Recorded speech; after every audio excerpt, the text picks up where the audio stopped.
Screen ऑडिक्शन ढकलते स्मृतिवंशाच्या खाईत. झोपेत बिघाड, मेंदूवरील ताण आणि वर्तनातील बदल ठरतायत धोक्याची घंटा. मोबाईल, टॅबलेट आणि इतर डिजिटल स्क्रीनचा वाढता वापर आता मेंदूच्या आरोग्यासाठी गंभीर धोका ठरतो आहे.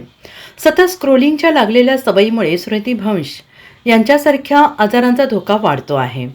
धक्कादायक बाब म्हणजे या सवयीमुळे मेलाटोनिन हार्मोन्सचे स्त्रवण कमी होऊन झोपेचे चक्र विस्कळीत होत असल्याचं संशोधनाअंती सिद्ध झालं आहे. विशेषतः तरुणांपासून ते मध्यमवयीन गटात स्क्रीन ॲडिक्शनचे प्रमाण झपाट्यानं वाढत असून त्याचा परिणाम मेंदूच्या कार्यक्षमतेवर होत असल्याचा इशारा मानसोपचार तज्ज्ञांनी दिला आहे.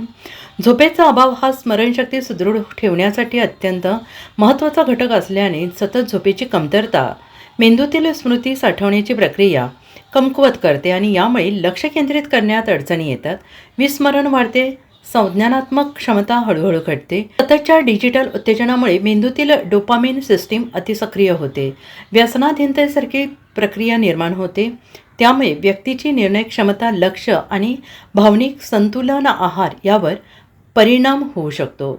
स्क्रीन ॲडिक्शनमुळे सध्या रुग्णांमध्ये चिडचिड, अस्वस्थता, लक्ष न लागणे, संशय किंवा भावनिक अस्थिरता यासारखे वर्णनात्मक बदल मोठ्या प्रमाणात दिसत आहेत. काही रुग्णांमध्ये विसरभोळेपणा देखील वाढतो आहे. याकडे दुर्लक्ष केल्यास स्मृतिभ्रंशाचा धोका देखील उद्भवू शकतो.